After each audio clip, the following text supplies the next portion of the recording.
Everybody. Good afternoon, Calgary. We're just waiting a few minutes for the room to fill up. In the meantime, I'll start a little bit of housekeeping.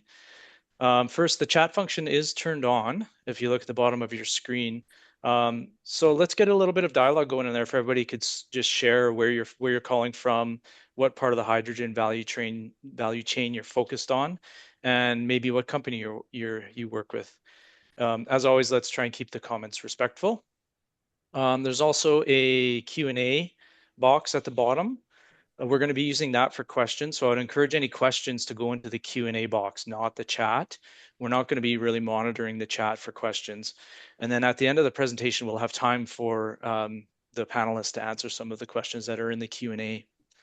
This webinar is being recorded. We will post it on our website, calgaryhydrogen.ca, probably sometime next week as usual.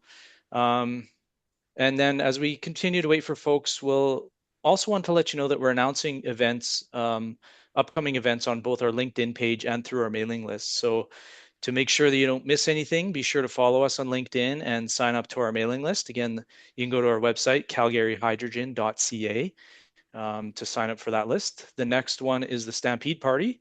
So go to the website, get your tickets now. There is a limited amounts. It's always sure to be a good time at the Stampede. So it looks like there's a few people still trickling in, about 80 people in there, lots of activity in the chat.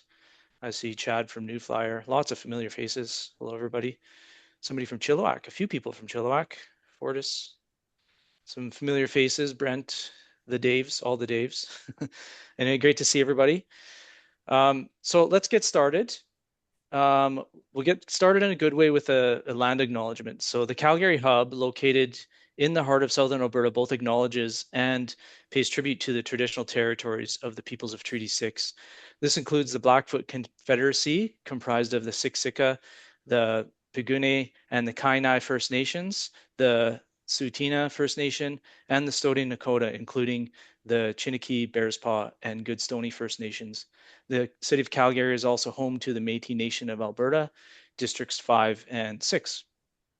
And my personal reflection on this for me, as I actually come to you from Treaty 6 territory in Edmonton, I just got back from a trip visiting my family in the traditional territory of the Nacho-Nayakdun that we currently call the Yukon. So it's a beautiful place and beautiful land that we share with beautiful people. So I think we are ready to begin the program. We've got just about 100 participants now. Wow, this is great. My name is Mark Lee Wilson. I'm Senior Advisor with the Transition Accelerator, and I was also lead of the Edmonton Region Hydrogen Hub when it first started. So I want to thank everyone in attendance for taking the time out of their busy days to come have a conversation with us about hydrogen buses and how they have actually performed in the real world. Today, we're going to talk about some of the many insights gained from one of the first non-industrial hydrogen demonstration projects in Alberta, the Alberta Zero Emissions Hydrogen Transit Project, or AZET for short. Both are hard to pronounce and say. But it was put together and launched right around the time that the Edmonton Region Hydrogen Hub was being put together and launched. And it served as the anchor for the hub, as an anchor project for the hub, as well as an anchor for hydrogen use and transportation in the province. The city of Edmonton previously had declared a climate emergency or climate a top priority starting in 2014. And then they amplified that commitment again in 2019. Since a significant portion of emissions from city operations comes from the fleet operations, the largest of which is transit, it made sense to focus on transit. With the coming together of the desire to push past declarations and move to action, the maturation of hydrogen technology and electric powertrain technologies, and the emerging momentum around developing a hydrogen economy for uses beyond current industrial base, the timing was right to demonstrate hydrogen fuel cell buses in full operational service. So the project kicked off in 2021 with partners from the City of Edmonton, Strathcona County, Emissions Reduction Alberta, the Transition Accelerator, the University of Alberta, the Alberta Motor Transport Association, and others. That's just to name a few. There were some ups and downs on the project, but as a whole, it was a success, and the buses do continue to operate in revenue service. So having been involved with the project from basically day one, it truly is my honor and pleasure to introduce some of the key people that made this project a success. They're here to share their insights and lessons learned with you to help maximize the public investment in this project. So today we're lucky to have with us Patrick Baltazart, Dr. Bahram Bari, and Dr. Madi Shabakdi. Patrick is the corporate lead for zero emission vehicle transition and senior electrical and industrial engineer with the city of Edmonton. Patrick is working to plan the transition of their 600 vehicle fleet, including the 1,000 buses, toward a low emission future. His work includes not only the vehicles, but all aspects required, including infrastructure, fueling, parking infrastructure, maintenance facilities, as well as the energy and fuel purchasing challenges. Bahram is currently a researcher at the University of Alberta, specializing in advanced vehicle powertrains and alternative transportation technologies, focused on reducing emissions and improving energy efficiency. And Madi is a professor of mechanical engineering at the University of Alberta and an adjunct professor of mechanical engineering at Michigan Technological University. His research centers on modeling and control of dynamic systems, including automotive systems, building energy systems, alternative and renewable energy systems. So you can see we really have a stacked deck of good panelists. So I encourage people to make the best use of their time and yours. And Patrick, Bahram, and Madi, I just want to thank you in advance for being panelists on this webinar and express my personal gratitude for having had the opportunity to work with you over the past number of years. So with that, I will pass it on to Patrick to give the first part of the presentation, and then he will pass it to Bahram, and then finally Madi. And then, like I said, at the end, we'll have time for some questions and answers. We do have this webinar scheduled for an hour and a half. The main content will be done in less than an hour, but the extra half an hour does give us that time for a Q&A if there's some vibrant discussion.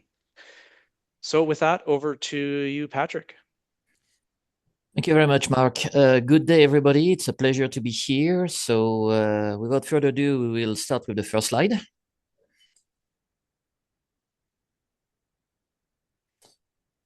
All right, so for transit authority, the challenge nowadays is to basically follow and comply with government's policy, which can be both at the provincial or in the states at the state level, and of course at the federal level.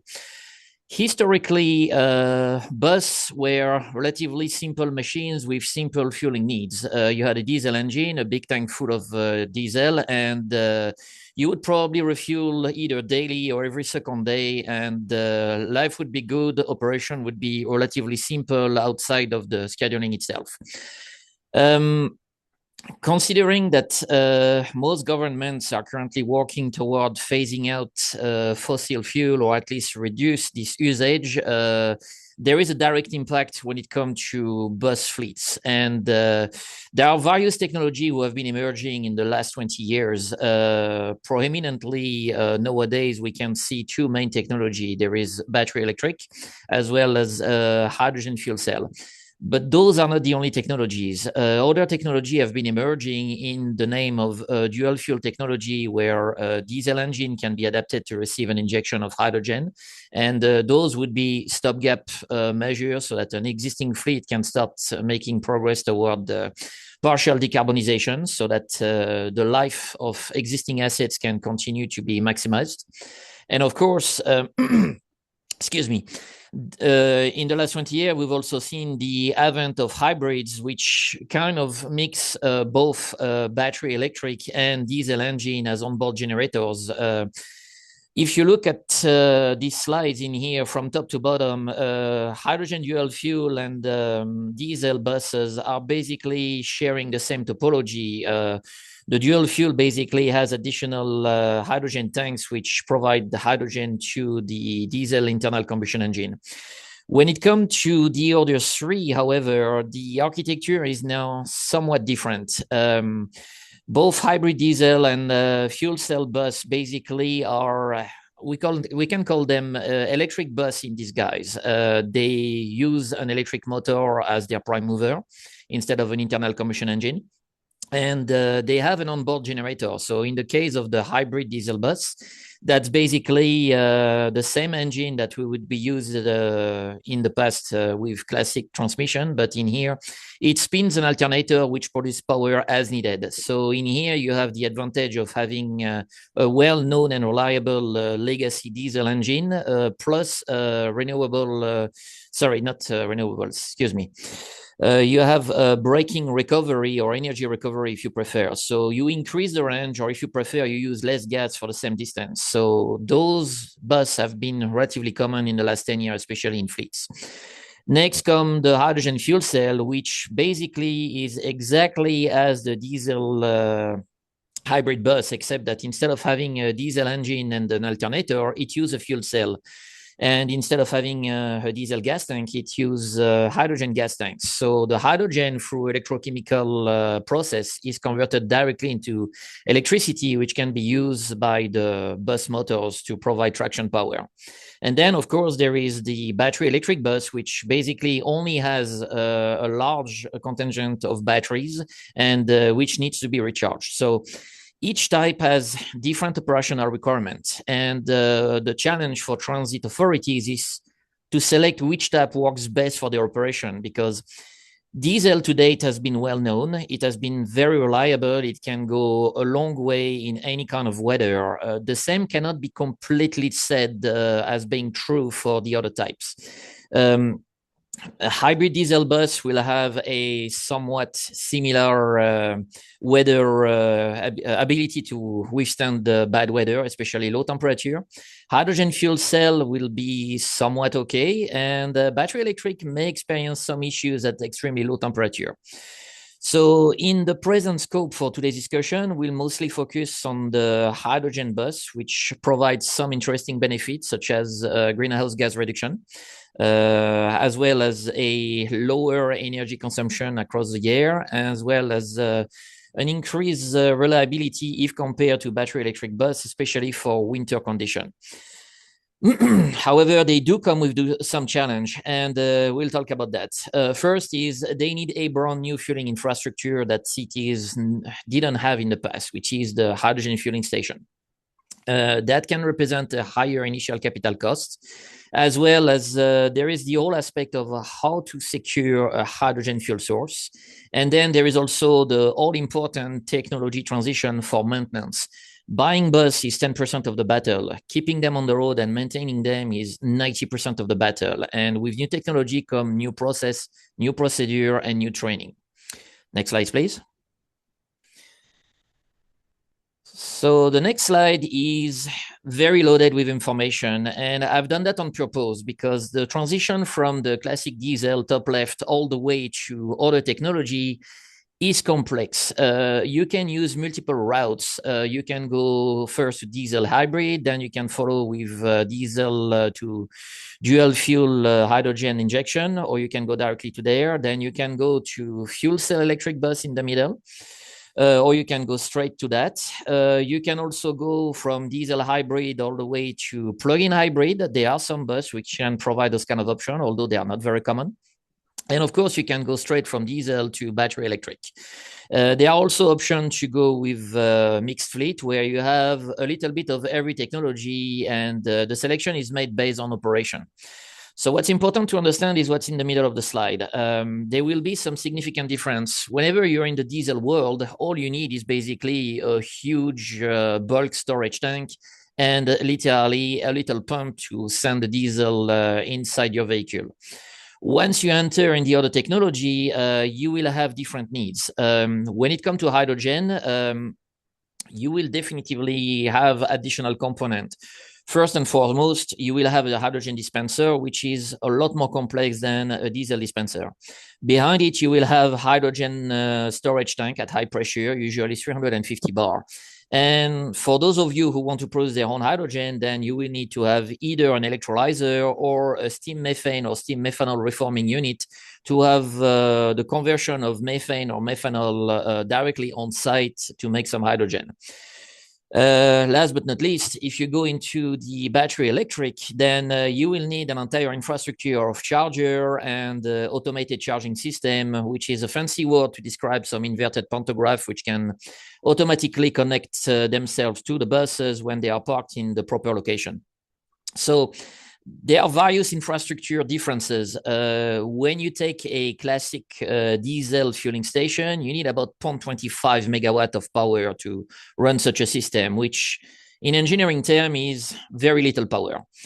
When it comes to hydrogen, depending on what you do and how you do it, you can go anywhere from 0.5 megawatt to 27 megawatt, whether you just have the fueling station and a compression system, or whether you go all the way to produce your own hydrogen.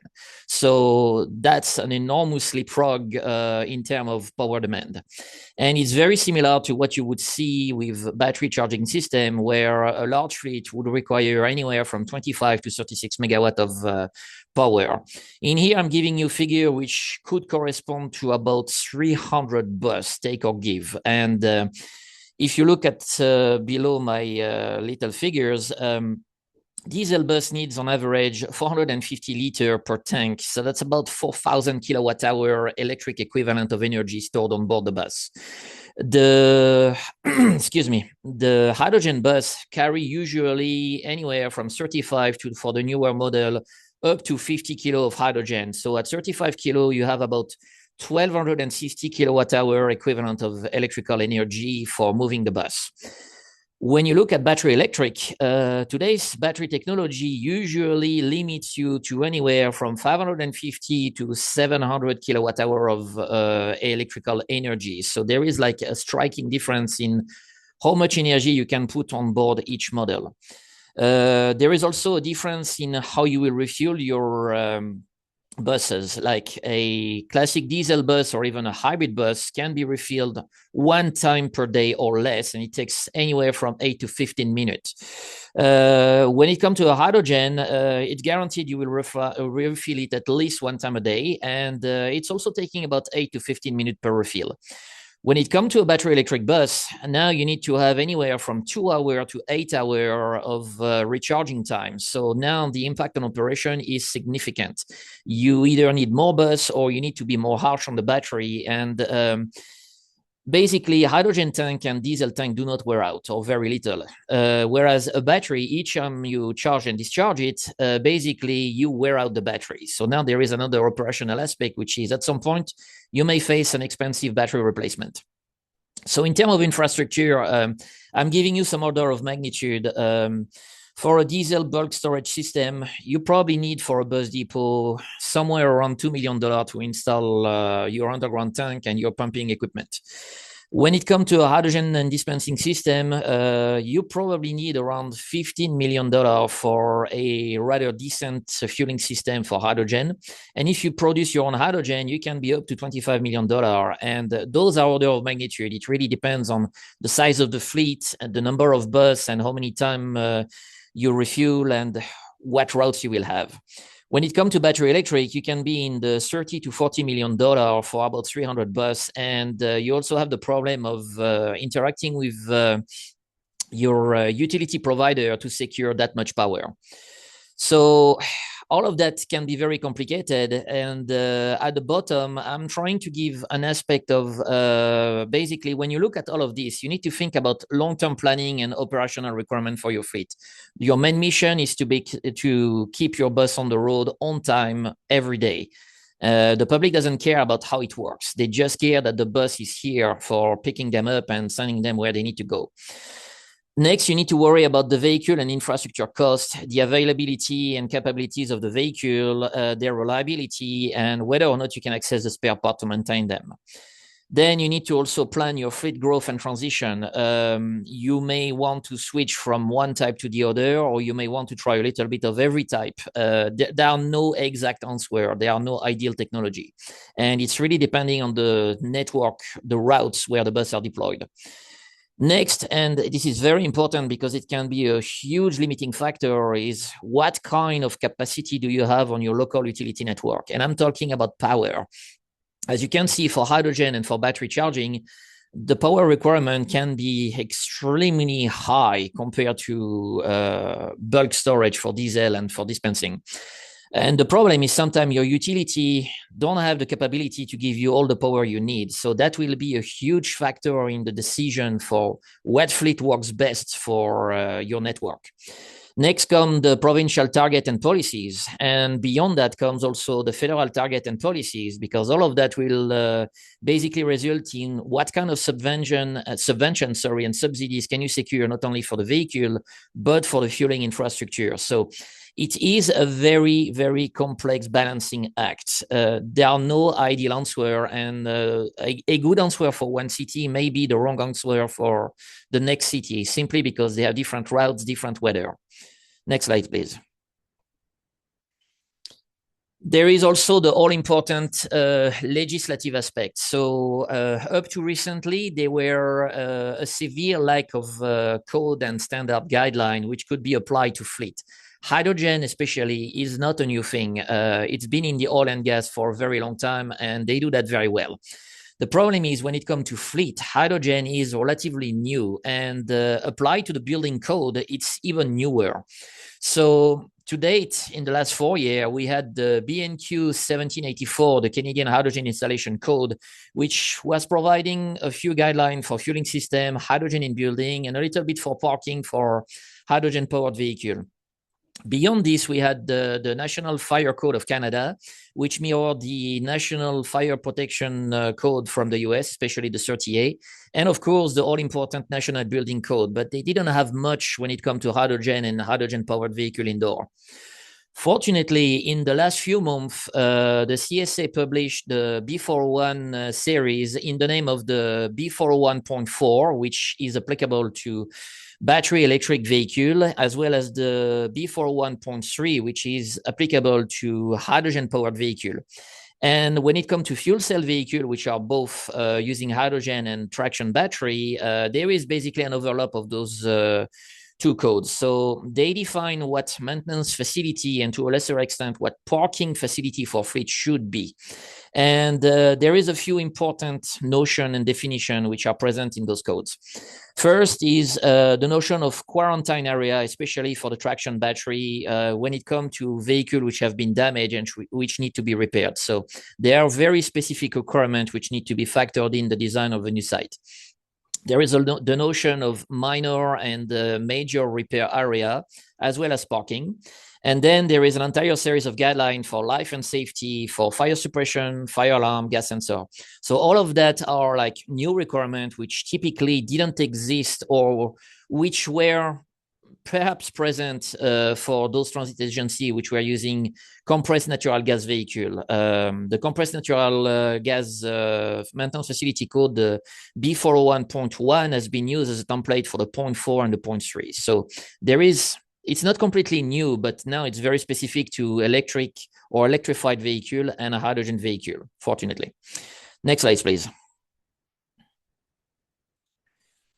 So when it comes to today's topic, on a fleet management perspective, fuel cell electric bus, because that's what we're here to discuss about, we can wonder about their performance and what prior studies have been done out there around the world. So in Central and Southern Europe, as well as Asia, Australia, and North America, fuel cell buses are not really a new thing. In the late 80s, various companies were experimenting with fuel cell buses. They were not open for service, but they were trying to see if, technologically speaking, they were making sense. At the time, they could reach a 41% of efficiency, and the fuel cell was capable of running for 25,000 hours. Since the 2010s, the emergence of proton exchange membrane type fuel cell has resulted in significant efficiency improvement. 5% doesn't seem much, but it is in terms of mileage. And the rated lifespan of the fuel cell has gone from 25,000 hours to up to 40,000 hours. And the manufacturers have done enormous progress. The fuel cells are very easy to repair. I recently visited a manufacturing plant for fuel cell, and refurbishing a fuel cell is somewhat easy. I would say that it doesn't take much to do it. So it's very interesting. So in terms of refueling, fuel cell bus have gone from 8.8 kilo per 100 kilometer to 10.3 kilo. That's usually what is measured in the US as well as in Central European country where these buses are deployed. And excuse me. The SAE has published a lot of interesting standards, including the J2601-2, which is the heavy-duty fast refueling standards for hydrogen-powered vehicle, which allow various transit agencies to refuel the vehicle in about 8 minutes. It takes a bit of cooling. It's very interesting. Its requirement means that there is some specific requirement for infrastructure. I will not go into describing what it is, but I can answer to question later. It's about cooling the gas, basically. When it comes to battery electric bus in comparison, they've also become mainstream in the 2010 in Europe, Asia, Australia, and North America. And when it comes to warmer climate, they have been delivering good services. But when it comes to colder climate, there's not enough data to date to really say how they behave and what they are capable of. So as part of the ASF study, what we did is a complete comparison, apple to apple, between the performance of ACEB and BEB. And we've been mostly interested into the behavior of the bus and their performance in colder climate. Of course, we're in Canada. We have one of the coldest climate there is, especially in Edmonton. We are the largest city, which is the closest to the North Pole in terms of number of people. And we can have like some cold front coming directly from the North Pole. So under those climate, we can go at -30 or even -40. And it's very interesting to see what happened to our buses in those climates, including diesel. We've been also very interested to see what is the energy consumption of ancillary system on those buses. So in other words, how much energy do we spend at keeping the cabin warm? Because at -40, that is a very important thing.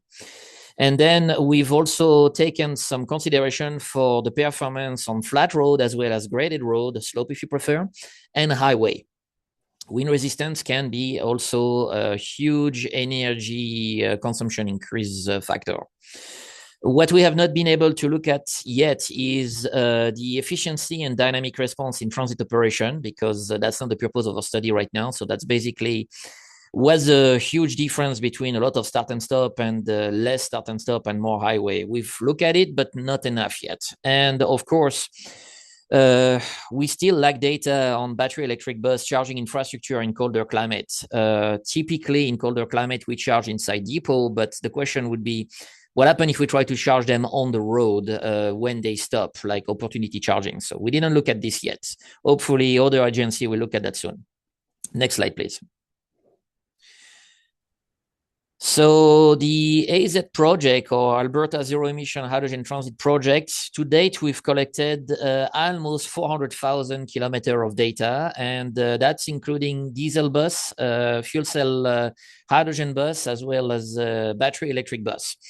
And we've done that across 2 municipalities. There is the Strathcona, excuse me, County, as well as the Edmonton municipality. So each bus has been thrown on the same road under the same weather, and we've done that for almost 4 years now.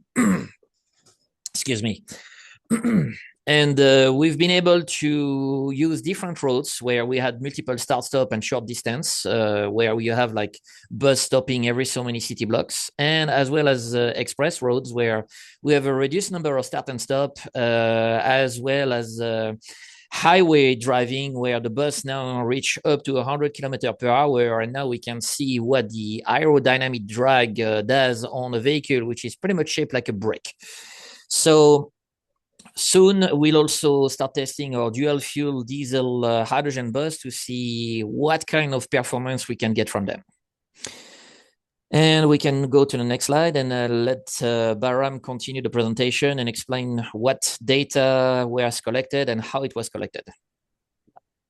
Hello, everybody. Hello, everybody. Thanks for joining us for this presentation. Dr. Mahdi, please next slide. In this slide, I summarize the different type of the tests we conducted for fuel cell bus evaluation in Edmonton and Strathcona County. First, we perform the range test under control condition.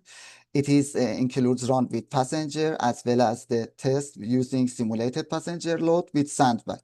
Second, we carry out the technology comparison study.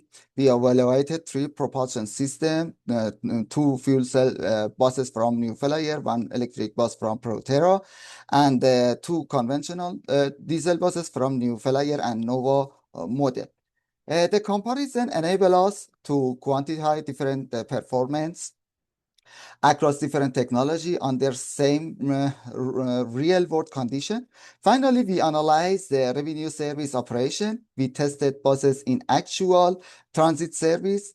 We tested buses on seasonal impact variation. So we were successful to collect data from fuel cell bus in minus 25 degrees Celsius for the first time in the world. We also tested the buses in different routes. This the next slide, please, Dr. Martin. This slide presents our experimental data collection and processing for ACHD project. We started with data logger selection and system setup. This setup was carefully designed based on our test plan, design of experiments, and deep understanding of bus system. In this diagram, the red arrows shows the technical and field work, and the green arrow represent the processing and the data analysis steps. This highlights that the project needs both a strong hands-on expertise and advanced data analysis capability. I should mention that without this combination, it is very difficult to obtain reliable and high-quality data analysis. We also did some modification and instrumentation for the buses. This modification is important and help us to collect more reliable and synchronized data. Using this setup, we collected raw data, CAN and high resolution GPS and API-based operation data from the OEM website. The next step is the data extraction, raw data decoding. This required lots of technical effort. We conducted more than 500 visits from bus garages to check the system, verify the quality of the data, and do adjustments where needed. It also gave me invaluable experience. Finally, we moved data analysis and visualization, as can be seen here. Next slide, please. These slides show 2 different routes that we selected for, in this study. Route 9 for City of Edmonton start from Oxclers and ending at Southgate Mall. And Route 441 started from BTT, Battle Terminal Transit, and ends Orze Transit Center, OTC, for Strathcona County. These routes are chosen as an important part of our study and our experiments design because it represents 2 very different operation conditions. The route selection was performed based on vehicle-informed design of experiments. That is a very complex process because we search hundreds of available routes. As can be seen here in the table, Route 9 is a typical urban stops and go routes with many stops, lower average speed, and higher idling time. In contrast, Route 441 has fewer stops, higher cruising time, and a smoother operation. This route selection really help us to understand how route selection affect energy consumption, and we receive very meaningful result that Dr. Mahdi will show you. Please, next slide. These slides show an overview of our decarbonization effort. As can be seen here, as I mentioned, we had 500 visits from 5 different garages. We have more than 10, we instrument and install our data logger for 10 transit vehicles for City of Edmonton and Strathcona County. We perform over 5 measuring system troubleshooting and diagnostic activity during the project. And I'm very happy to contribute in the project that we collected more than 370,000 kilometers for 5 different kind of technology. Next slide, please. Next. As can be seen here, this slide show the diesel bus performance for different year. The y-axis is energy consumption per kilometer, and the x-axis is monthly operation. As can be seen here, we started from May of 23rd, and we end the data collection on March 26th. Overall, the plot shows the minimum and maximum of each consumption for each year and each month. And you can see the symbols that the symbol shows the monthly average of this diesel operation. The overall, the energy consumption, the average energy consumption fluctuate between 18 to 22 megajoule per kilometer. But based on the bus operation, number of passengers, and also using heating system and HVAC system, the energy consumption can vary. For example, for July 2024, the energy consumption increased sharply because on that time the weather was hot and the driver used more HVAC. And the HVAC has compressor use energy of the engine and increase energy consumption. Next slide, please, Dr. Matt. For electric bus, we collected more than 57,000 kilometer data. This is a very high level plot that you can see the energy consumption versus ambient temperature. As you know, in cold weather region, the transit agencies use burner or diesel heater for increasing the inside temperature of the cabin of electric bus. So the bus consume both electric energy and diesel fuels. We categorized our operating points into 4 categorization: extreme cold weather, normal, and hot. As can be seen here, in hot weather, the electric bus is operating more efficient. The energy consumption decreased sharply up to 4 or 5 megajoule per kilometer. But with decreasing the temperature and using the heater and defroster in the electric bus, with decreasing the temperature, energy consumption increased sharply up to more than 20 megajoule per kilometer. We had one comparison plot between diesel, electric, and fuel cell, and Dr. Mati will show you next. But for this electric bus, this is interesting that we plot energy consumption of the diesel heater versus ambient temperature. So for the temperature below -10, based on the usage of the heating system, the energy consumption of the diesel heater increased sharply. Next slide, please, Dr. Mati. This slide is a very high level slide to show you how energy consumption varies between the months. So electric bus monthly energy consumption from 2023 up to 2026 is shown here. As can be seen here, the shape of the energy consumption is like V. The energy consumption, as I mentioned, decrease during warmer weather, and the energy consumption increase in colder weather. So it's you can see the shape of V here. As can be seen here, for a minimum and maximum of each month, for some months we have one, for example, sharp increase in the energy consumption and one sharp decrease in energy consumption. I should mention that electric bus is highly dependent of the temperature. So energy consumption can increase and decrease sharply based on temperature. For some months, the energy the temperature fluctuate within the 1 month. So we had extreme cold weather and also moderate weather in 1 month. And this fluctuation of energy consumption is because of this fluctuation in ambient temperature. Thank you, Dr. Mehdi. Please continue the presentation.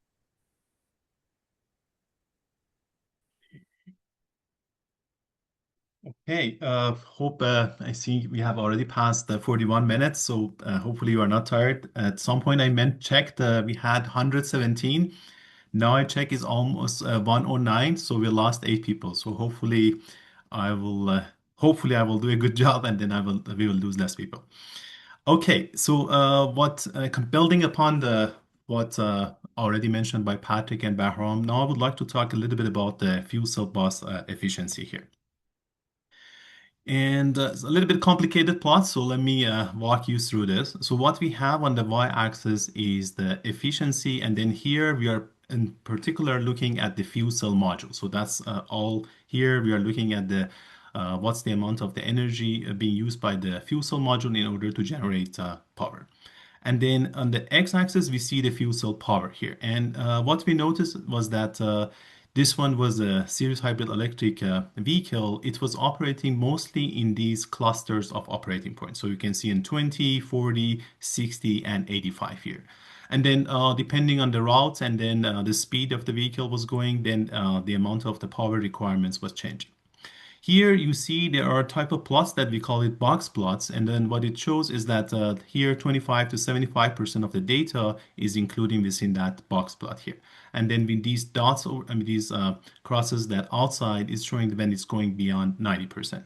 So overall, if you look at these lines that is showing the median point over here, what we notice is that the range of the efficiency was, let's say, from 35% all the way to 56, 7%. If you remember the earlier what Patrick referred to, what we see in the range of efficiency, this is more or less the same range, although the upper side, maybe here we have also some points that it's reaching to like a 57, 58% here. I should also mention here for this calculation, we have used a higher heating value of hydrogen. If you use LHV or lower heating value of hydrogen, the numbers can be different. And what is showing us here is that the efficiency will drop for the cases that we see for these buses that when it was going at the higher power here. So it's changing, let's say, from 55% all the way coming to 38% here. So it depends on the route that the bus was going, is that one requires more power, or if it's a higher speed, then that will have an impact at the power requirements here. Staying on the efficiency side, because in the previous one you saw some of those information there, but then if you want to look at these fuel cell modules that in terms of efficiency, here is the histogram is showing that how frequently these number of efficiency was applicable for the data that we have collected here. So on the y-axis here, we have basically the same number of the occurrences that happen here, and then here is the system efficiency here. What you notice is that the average efficiency that we could see, it was around 48%, and then 75% of the operating points for the city of Edmonton and Strathcona County was in the window of the 45% to 50%. And this is also very similar to the range that Patrick mentioned it earlier here. And then on this plot on the right, what is showing that how the ambient temperature was affecting the amount of the power is required from the fuel cell stack. And the numbers we are showing here is the average power. So what we are seeing it here is that as we go from the left, as we go from the right to the left, the temperature is decreasing, let's say from 20 degrees to minus 20 degrees.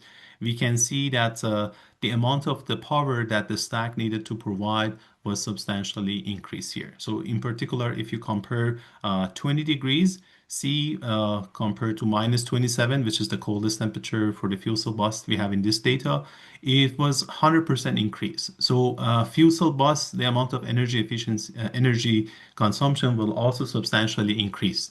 And building upon to what Bahram mentioned, for electric bus, it does increase much more, but we will have this comparison later on. But you also see here that even for the fuel cell bus, this amount of energy consumption will increase by twice when we are going it from the temperature of 20 degrees C to minus 27 degrees C. And this is for the route that this data is representing. And when I talk about the efficiency, maybe it might look so much academic, but let's take a look at the hydrogen consumption when we are looking at how much was the kilogram of hydrogen being used per 100 kilometers of the bus operation here.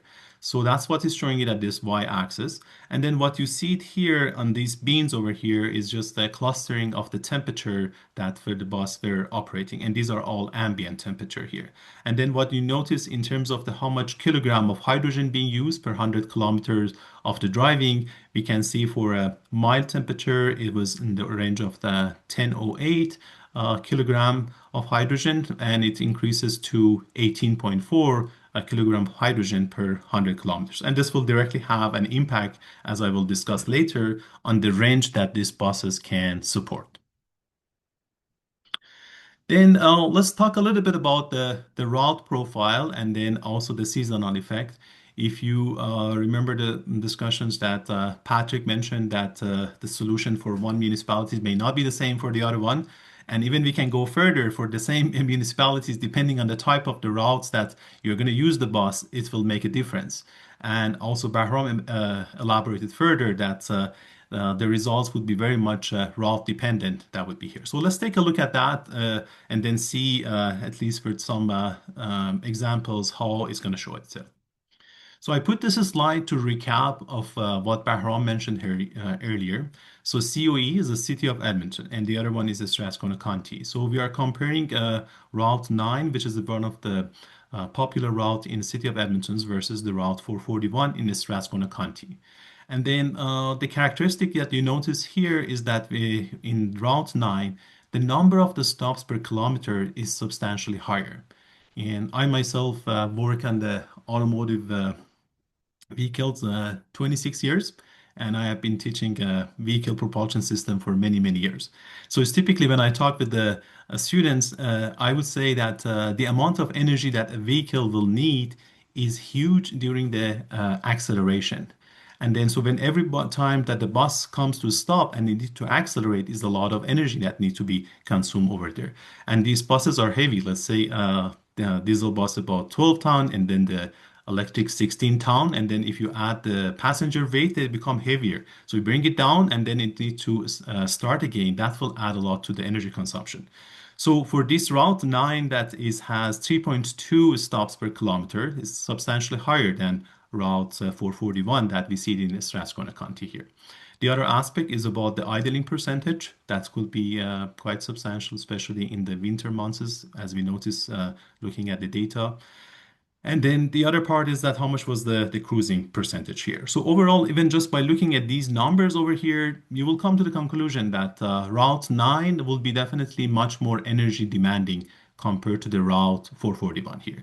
But the question would be that yes, we know it's more demanding, but how it's going to affect on the range of the variations? Because all of those range is going to have an impact when the person is deciding on what route, at what time of the day, at what months of the year to put which of these vehicle technology.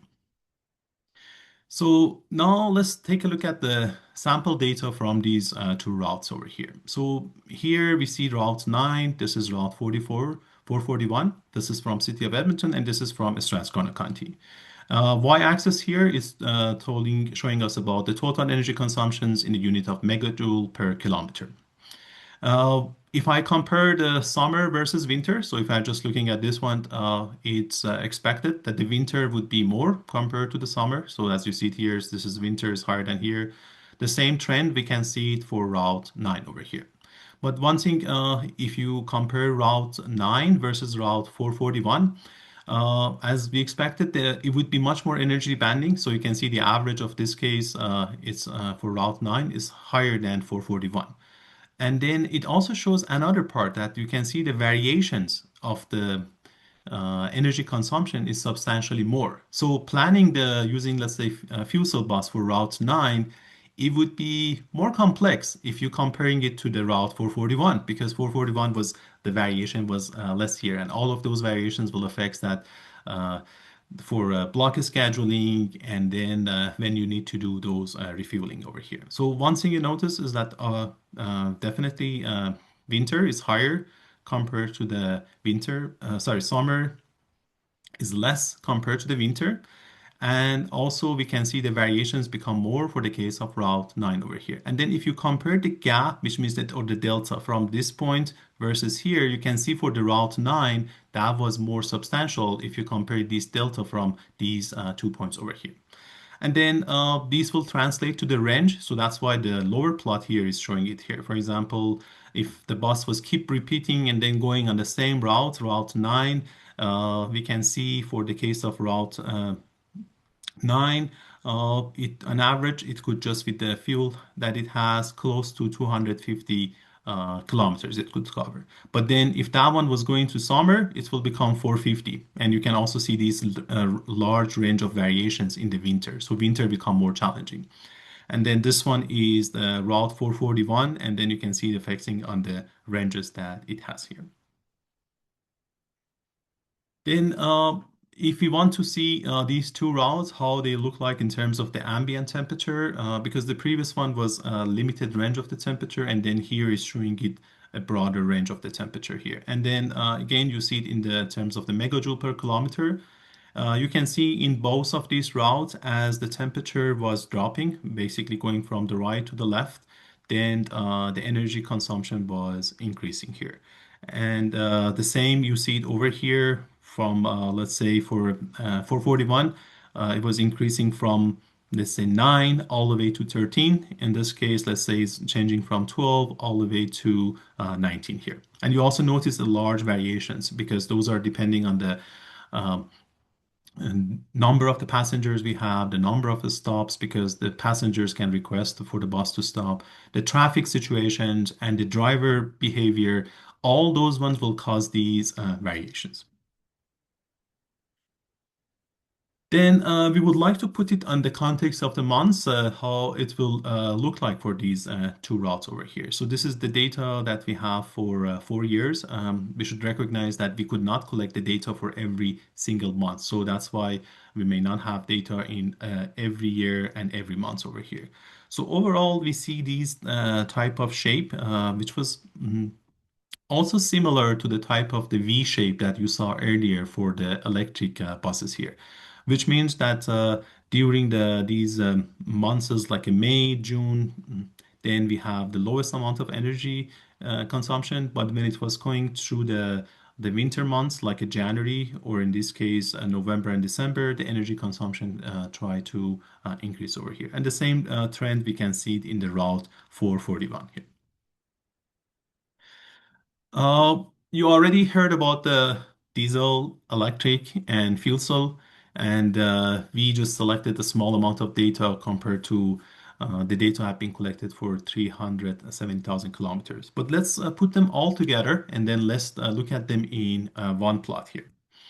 That's why I called this plot a $1 million plot, because all the data that we have collected now is coming into this picture, and this is the data that when the buses were going on the same route, Route 9 here. I mean, it's not that 370,000 kilometers of the data, but all the data that we have that was going it for Route 9 here. So this is an important slide as one of the key takeaway from this presentation. So let's spend enough time for it. What you see it here, we are presenting in terms of the kilowatt hour per kilometer. So we can compare all these three buses here. And then x-axis here is ambient temperature that we have done. So we can see the data we have collected. It was ranging from 30 degrees C all the way to minus 32 degrees C over here. And if I'm looking at here, you can see these blue circles are showing the electric bus energy consumption, and then you will see that when the temperature was mild, the energy consumption was very low and is the lowest if you compare diesel and the fuel cell, so substantially lower. But then you will notice that if you look at this number, let's say it's here 1.5, and then when it's going to minus 30, this 1.5 become more than 6. So it has increased almost 4 times when you are going to that extreme temperature condition.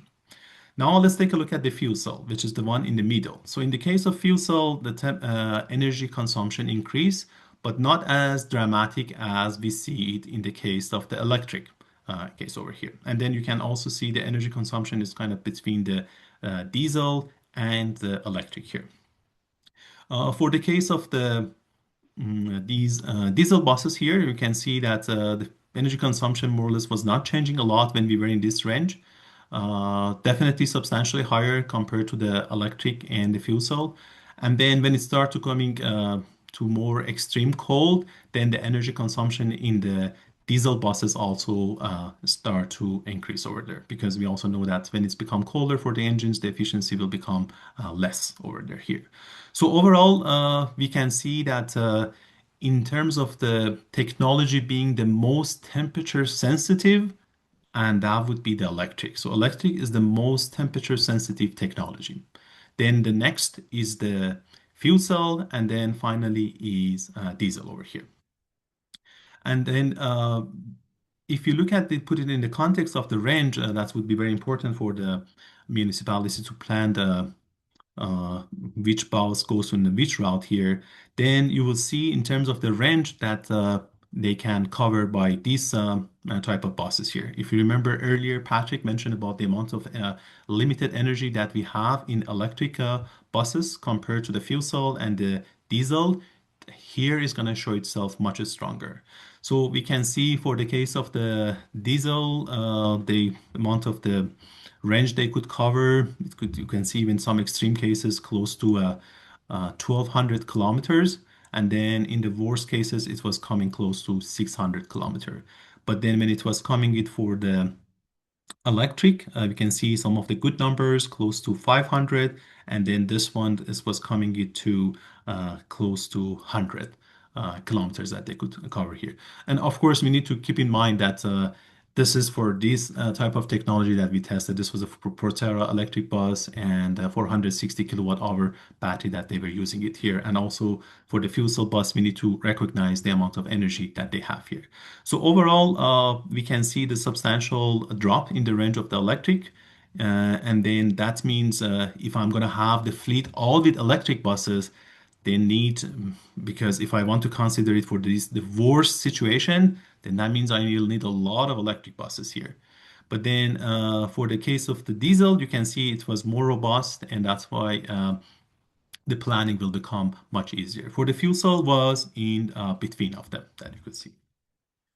Then another aspect that I haven't touched it is related to the greenhouse gas emission, because a lot of these technology got motivated in order to reduce the greenhouse gas emissions. So let's take a look at that perspective briefly. So if I'm looking at from the tank to wheel greenhouse gas emissions, then we could see in that case the fuel cell bus was the only zero tailpipe emission vehicle. Because as Bahram mentioned earlier, for the electric bus, in order to provide the cabin heating, because the cabin in the bus is huge, and even when it comes to the extreme cold, the amount of the energy you provide for the cabin heating, it can be more than the traction power that you need for the wheels to vehicle to drive. So in the case of the electric buses that we tested, those were also including a diesel burner. So as a result, electric did not become zero emission vehicle here. So this is from the perspective of the just looking at the from the tank to the wheel, just looking at the vehicle. But the question would be, how about I'm looking at from the well to wheel analysis? And that's where things can become very different from one place to another one, building upon to what Patrick mentioned earlier, that for the solutions can be different from one place to another one here. And we were fortunate that our colleagues at the Transition Accelerator did a study on that one. So I'm going to share some of their results over here. And before I go on through here, I would like to recognize Mr. Hadi Shaker Shiran, who provided this table and also the next slides that I will go through them over here. So it's very common for these well-to-wheel analysis, is very important to know about the assumptions that have gone over here, because we need to see how hydrogen was used. And then in this case, we are using SMR, using natural gas. And then here you can see the amount of the numbers being used in terms of the kilogram of the CO2 for being generated for producing the 1 kilogram of hydrogen over here. And you can see what amount of the emissions has been considered for H2 upstream, for example, natural gas productions, and then the leakage, all of those has been also considered over here. And then it also, when it comes for the electric, it has also considered the Alberta grid carbon intensity. The numbers that you see the next slide, the results is based on these numbers here. And this is based on the 2024 electricity grid displacement factor here. Of course, if these numbers change, then the results in the next slide is also going to change. So with these assumptions in mind, here are showing a sample of the results. So not all of the results, but it's showing a sample results that when we let all the buses going through the same route. And what this one is showing us here, so here is the daily greenhouse gas emissions in terms of the kilogram of the CO2 here. And then what we have here, let's say from the beginning of the project all the way to the end. And we should recognize that not all the months that we have the fuel cell bus running here. But then for the times that we have all three of them running, then we provided these comparison here. So this is cumulative. So what it means, let's say, for example, I'm looking at the daily hydrogen bus here. So that means from the beginning of the trials, we did this testing, the values keeps increasing, getting all the way by the end of this will become, let's say, 15.8 ton of the CO2. And then if I'm looking at for the diesel, this is how when it was going on the same path, this one will become 22.5 ton over here. And then this is for the case of the electric, and then this is the number coming into 15.4 here. So what we can observe here is that for this route and comparing all these three technology going on the same route, then we could see 30 to 35% GHG reduction if you're comparing it with diesel. And this is from the perspective from from the well to wheel analysis here. But then one thing we should recognize is that because there were less months that the fuel cell bus data was during the cold months, so overall we expect that when it is for the colder weather period, H2 bus will exhibit less GHG production. But when it becomes to more warmer months, then in that case, the electric bus will be having it less greenhouse gas emission, because in those cases, you will have, or you will not need to also use the diesel burner over here. So to conclude, let me take a look at the time. Okay, it's 1:03, so maybe I should wrap up quickly. And for the conclusion, this is the summary slide. I think this would be nice showing all the findings together. So what we have here, this is the three different bus technology. We can see here is diesel, this is electric, and this is fuel cell. This is the amount of the onboard energy that we have, and this is not the full, it's just percentage of that energy we say is available. So for the diesel 450 liter, this is amount of the energy in terms of kilowatt hour. For electric, the amount of the accessible power that we consider 528 kilowatt hour, and for fuel cell, we consider 32 kilogram of hydrogen being available on board. And then what you see here, this is showing that how much was the energy consumption per mileage for each of these technology, and then how the range was affected over here. And also, you also need to consider the numbers over here, because we try to provide a good comparison here. So overall, if you look at you can see the case of the electric, the energy consumption is lower. If you, for example, here is 4 or here is 1 compared to these numbers for the diesel. You see less variations in the diesel. You see more variations in the electric because as the months were changing. And also for the fuel cell is between these two scenarios here. And then considering the amount of energy they have and then how the efficiency will affect it, then it will come to the range over here. So here you can see if you compare this y-axis all together. So for diesel, they could go and you can see the ranges, how it was changing as the temperature becoming colder. For the cases of the electric, you see it was substantially dropping here. And then when it was coming it for the fuel cell, this is how the range was changing. You can see the slope was less compared to the case of the electric here. And in this case of the electric, we should consider that diesel burner was actually being used in order to provide the cabin heating. So if that one was supposed to be provided by the the battery, I expect these slope will become even sharper. So instead of, for example, let's see if I can use the pen. If I go here, okay, so if it was going that way, maybe it will become even, if I can draw it better, it's probably become like something like this. Yeah, because we provided a lot of that cabin heating was provided by the diesel burner here. Okay, so that's about the looking at from the energy and the range perspective. Looking at the difference in terms of the municipalities, in importance of the route. This is City of Edmonton's Route 9, and this is Strathcona County over here. And then both of them were using the same fuel cell. And then you can see the amount of the range that they could go. It can be very different as a function of the temperature.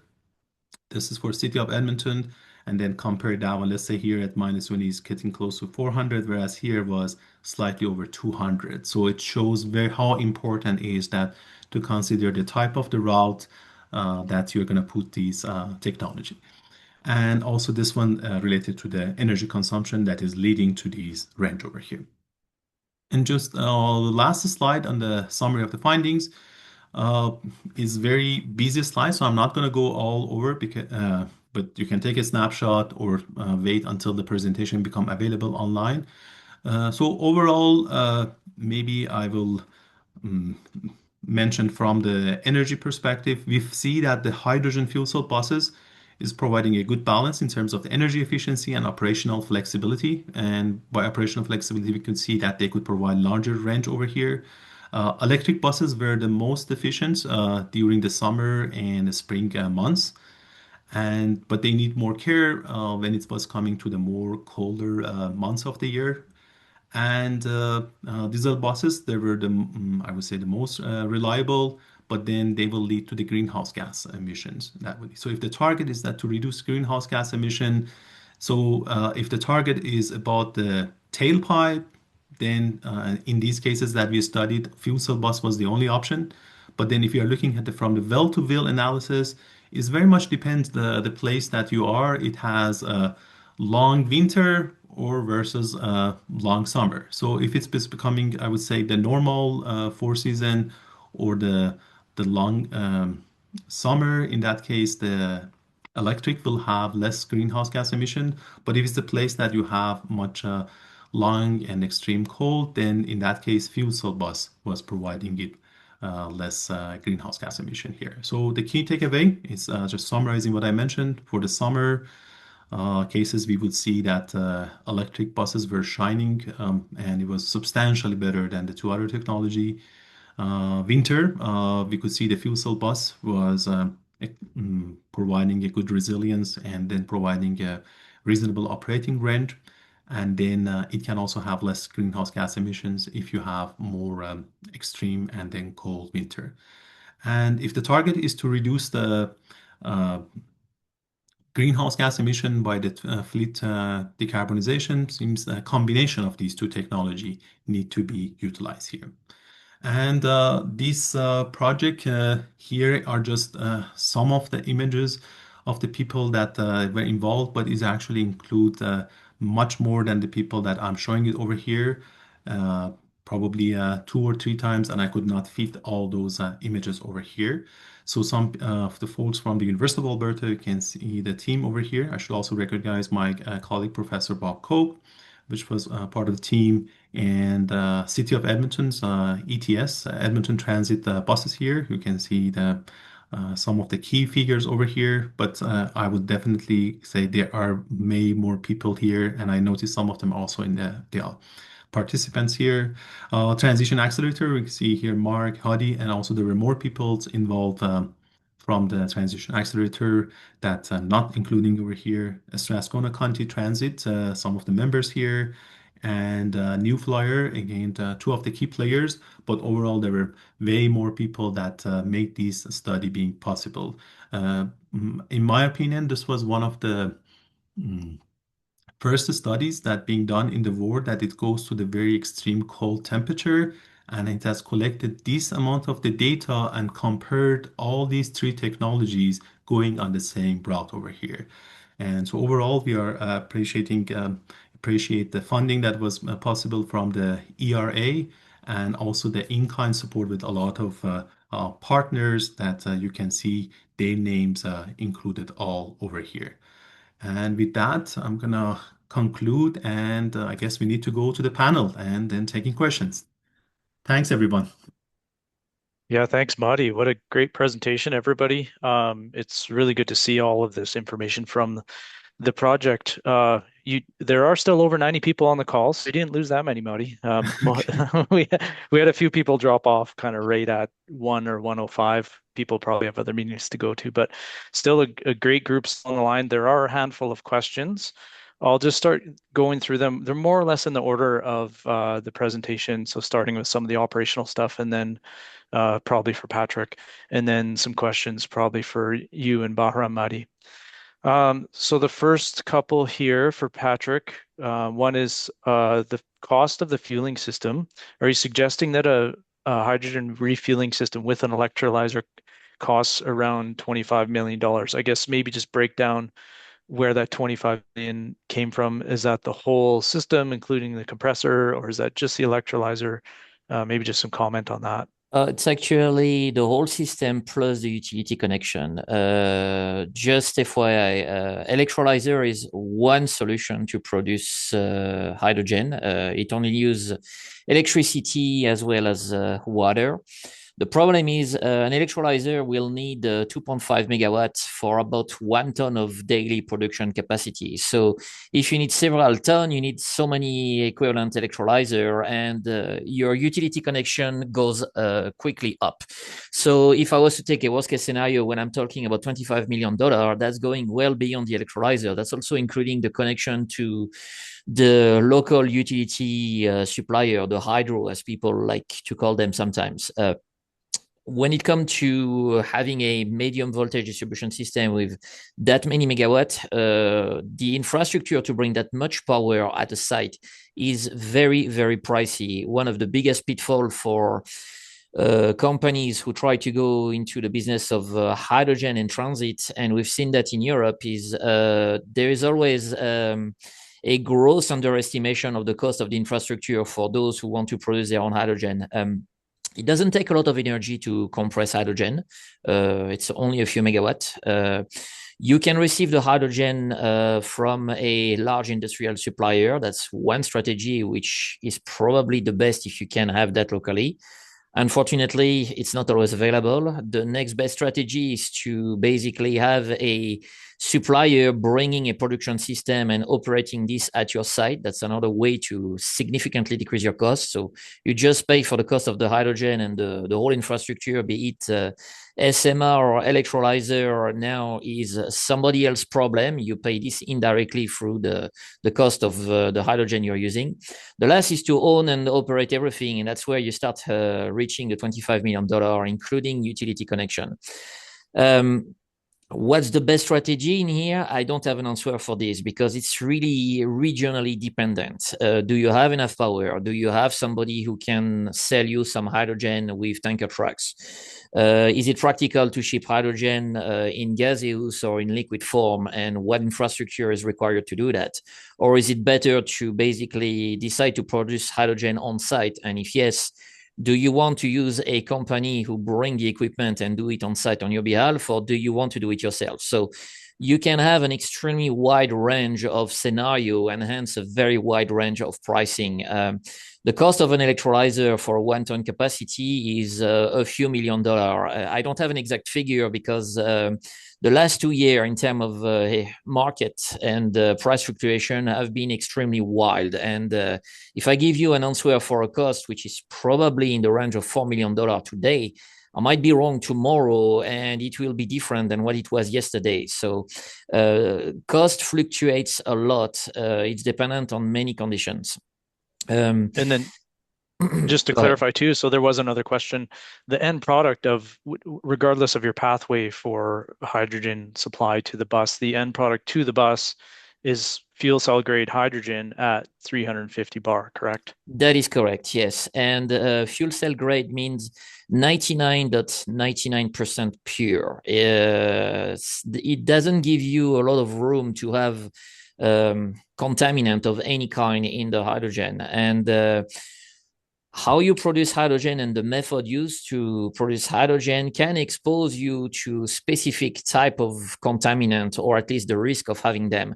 An SMR will have different contaminants than an electrolyzer, and I will oversimplify, all contaminants are bad. Your system needs to be extremely pure, and it's very important to understand that a system producing pure hydrogen, which is fuel cell grade, is extremely maintenance intensive. So I unfortunately do not have enough experience on the electrolyzer, but I know that the maintenance is quite intensive on them on a monthly basis. I do have now experience with SMR, and I can see that the maintenance is somewhat easier, but the entire aspect of controlling an SMR is also a matter for a specialist. We are lucky at the city of Edmonton. We have an SMR. We've partnered with a company called Azola Hydrogen. They have an operator on site full time. He constantly monitors their SMR, and we are producing very high quality hydrogen. We've been doing this for 1 year. Before that, we were relying on external supplier, and unfortunately, because we were a somewhat small user, we did not have like a very regular delivery. Sometimes hydrogen was not available. That's why we have holes in our data sets right now. There are periods where we just couldn't have hydrogen. For over the last year, we had on-site production, and we've had a very reliable production system. We are very happy with it. But before that, getting access to some hydrogen was it was not a nightmare, but it was a good headache. Sorry. Thanks, Patrick. So let's bump it over to Madi and Bahram now. There's been a few different questions on the heating and HVAC systems of the buses because they have turned out to be such an important part of the whole equation. So I'll just try and summarize them all into one. Maybe can you provide an overview of what HVAC systems are on each bus, i.e., was there electric heaters on the fuel cell buses? Is it waste heat only? Which buses had electric heat versus the diesel heater, auxiliary diesel heater, which buses had air conditioning, which buses didn't. And then I don't know if we have an answer to this. How much of that energy consumption increase in the winter can be specifically attributed to the HVAC versus drop in efficiency of the fuel cell, for example, or the engine, for example? Kind of a loaded question there. Got it. Yep. Bahram, do you want to answer or you want me to answer? Please answer, yeah. Okay, so I can start answering it, and then Bahram, if I miss some part, please add. Let's take a look at the HVAC system of three of them. Before I go and discuss, especially first, let's say for the diesel. So for the diesel, as you might know, from the combustion of the diesel, we have this byproduct of the heat. That's why we have the coolant in the system. And then depending on the conditions, that amount of the energy can be 1/3 of that energy of the fuel being burned can be used for providing heating. So kind of you get that heating for free. I mean, not completely free, but is a byproduct of the traction that is provided. So for the cases of the diesel buses of the city, we could see that they could running with that amount of the heat being provided by the engine for a majority of the operation, let's say up to minus 10 degrees C. But then when it was becoming even colder than minus 10 degrees C, we could see that the diesel buses were also using diesel burner. It just explains that how big is that the amount of the energy consumption for the cabin heating. So for the diesel, it was mostly engine byproducts of the heat. When it was coming colder than minus 10, on top of that one was the diesel burn. So now let's move to electric. So for the electric, for the cabin heating, as you remember the slide that Bahram showed. So let me, I think I can also go to that slide to add it more context. So here you can see the diesel burner. And so for the electric bus, all the cabin heating was coming in from the diesel burner. But then on top of that one was also have I mean, thermal resistant heating as well that it was provided. So those means that you are using directly battery here. But the main cabin heating was coming it from these diesel burner here. Because the other portion is also related to the windshield to make sure that the defrost will not get formed here. Now moving to the fuel cell bus, our understanding was that because for the fuel cell, it provides heat and power. So a small percentage of that heating was providing from the fuel cell operation, but the other portion was providing from the electrical heater that it was used inside the fuel cell bus here. So that's about the technology being used in these buses that we studied. In terms of the coming to the energy consumption, that I guess one of the way that you can think about it is that because if they are going on the same route, because that would be easy. I mean, you can get a sense because what you ask Mark about the range. So let's take a look at here. So because the majority of the energy consumption, if I'm looking at the from the perspective, let's say, let's just doing it for the case of the engine. And I have worked on the engine for 26 years. And then what happens when the engines become warm, the combustion efficiency of the engine doesn't change much with the temperature. So just if you put the cold start away, the first few minutes, or depending on the load, let's say first 10 minutes or so, but the bus is driving 10 or 12 hours a day. So that's a very small percentage. So the efficiency of that engine will not change dramatically during the when it's through the summer versus the winter here. And then when it was coming to the case of the fuel cell module, I don't expect the fuel cell efficiency because also the same story with the fuel cell. When it gets to the condition that it start become warm and it's operating, then the efficiency changes. Yes, outside is cold, but is not affecting the efficiency of that fuel cell module substantially. So in that case, the majority of the increase of energy that if I compare, let's say from the normal temperature versus cold, you see that increase. So that majority of that one was coming in because the requirements of cabin heating that it was happening. But then when it was coming for the electric, the case of the electric, what happens because you need to also provide the battery thermal conditioning to provide the temperature to be at right temperature, and then that adds more energy, and also the charging and discharging, the efficiency can also be affected. How much is that percentage variations that is happening? Let's say from this is the electric from here when I go 20 to minus 30. That part I don't know. We need to look at the data. But then I would say the majority of, again, the increase was because of the cabin heating requirements. When it is minus 30, the amount of the heating you need to provide is quite substantial. So I would say a larger portion because of the cabin heating requirements. And then the other portions that the efficiency drops during the uh, warm versus cold. I would say the change of the efficiency drop of just the battery electric components was the worst in the battery electric, then second would be fuel cell, and then finally would be diesel. And I hope I answered that question. Makes sense to me. While you're on the slide, actually, there was another question related directly to this. How do we explain the difference in the shapes of the three different curves between the battery, the fuel cell, and the diesel, and that two are sort of convex up and one's concave or convex down, i.e. the fuel cell? And maybe is it related specifically to the fuel cell bus being the only one without an auxiliary diesel heater, or is there some other explanation?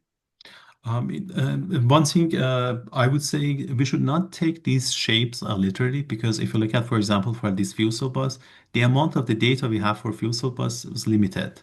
So this shape has been affected over here. But then but I agree from that perspective is that the regime is changing. Let's say if I'm in the temperature that for the cases of the slope of those will change because what happens when I get to the colder region, then even for the cases of the diesel, now I start to use diesel burner. That will make this slope to go faster. And then for the cases of the electric, because now I start to using the diesel burner, then that slope can also change over here. So I would say because of the usage of the diesel burner in the cases of the electric and also diesel, and where it come into the place, then the slope change will be affected by that one. And these shapes, because if you're looking at the correlation coefficient, I think we should not take a look at these lines uh, perfectly, because if I got these many variations and this line is showing it over here, so this is just visually helping, but I think we should not uh, consider the exact lines because, for example, for this red one, we don't have enough data over here. That would happen. Yeah, fair point. So there's a lot more questions coming in now, and we're not going to have a chance to get to them. But I wonder, maybe Patrick, if you can answer in 2 minutes or less. We had one question about the practicality of the mixed fleet strategy. I mean, it's coming out that fairly obvious that one technology is not going to rule all in this case. What are the practical implications of having a mixed fleet strategy to the city of Edmonton, and is it even practical? It is if it's done right. The first things which is important to realize is an electric bus will basically give you, with the current state of technology under our climate, you will get 100 kilometers per charge. So in the winter, that's all you get. The fuel cell bus will give you anywhere from 250 to 350 in the winter under the same condition on the same routes. The diesel, well, it gives you as much as you want because it got a gargantuan tank with a lot of energy. And on a pure bus scheduling, if you simplify our network, we have short routes which are about 100 kilometers long. We have medium routes which are about 200 kilometers long, and we have long routes which are about 400 kilometers long. So right there, if you look at the result on screen in the winter, that's basically your fleet mix. So when I'm hinting about doing it right, that's the nuance I was trying to explain with different bus technologies. A diesel hybrid electric bus will share an enormous number of parts with a fuel cell electric. Basically, the real difference is a diesel engine and an alternator vs a fuel cell. Both produce power to move the bus. So those two would be extremely similar, and they also share a lot with the bus itself. And now I'm talking about maintenance. I will have like common parts. I will have common procedure, common training. So it's a lot more than just the bus themselves. It's about how do I keep them on the road? How do I maintain them beyond the fueling? And if we look at basically realistically speaking, there is no way I can put a battery electric bus on a 400 kilometer long route when I know that all I'm getting per charge is 100 kilometers. So right there, it indicates that a mix is literally unavoidable given the current state of the technology. Could the battery improve in the future? Well, sure, but I brought my crystal ball and I cannot predict the future. I can only work with what I can buy, and this is what we can buy. So now the art of making this work is looking at the maintenance, the upfront cost of procuring those buses, and the cost of fueling them. There will be different costs when you fuel with the diesel, which technically at the moment is the most expensive stuff we can use, vs the hydrogen that currently we have some rather good price. I cannot disclose this now because of various reasons. And then we have the electric, which end up being the lowest cost for fueling at the moment. I say at the moment because our Alberta grid is currently running out of power, and have heard all kind of things where the governments want to remove the cap on the price right now. A full megawatt hour in peak demand is about $1,000. It could go all the way to $3,000. So the cost could go times 3 for the electricity before I know it. So that could make the economy of recharging the bus less attractive. But at the moment, it is attractive in the summer. In the winter, because of the range issue, it's not very attractive unless I just deploy them on small routes. So that's why actually a fleet mix within the state of the technology and I would say the Alberta environment for energy availability, I don't think a fleet mix is avoidable. We can only have a fleet mix. And I will also have another problem, which is how much can I spend at buying the vehicle and what subvention can I get? That also impacts our decision. So there is a lot that a city cannot control. It's the utility environment, the energy environment, the cost related to that, as well as the subvention we can get. So can we avoid a fleet mix? Absolutely not. We can only make informed decision based on the performance we're aware of. Yeah, fair points. All right. Well, with that, we are at time. Thanks again, Madi, Bahram, and Patrick for your time. And thanks everybody for your attention. Again, stay tuned to the social media and sign up for the newsletter on the website, calgaryhydrogen.ca. All right, thanks everybody.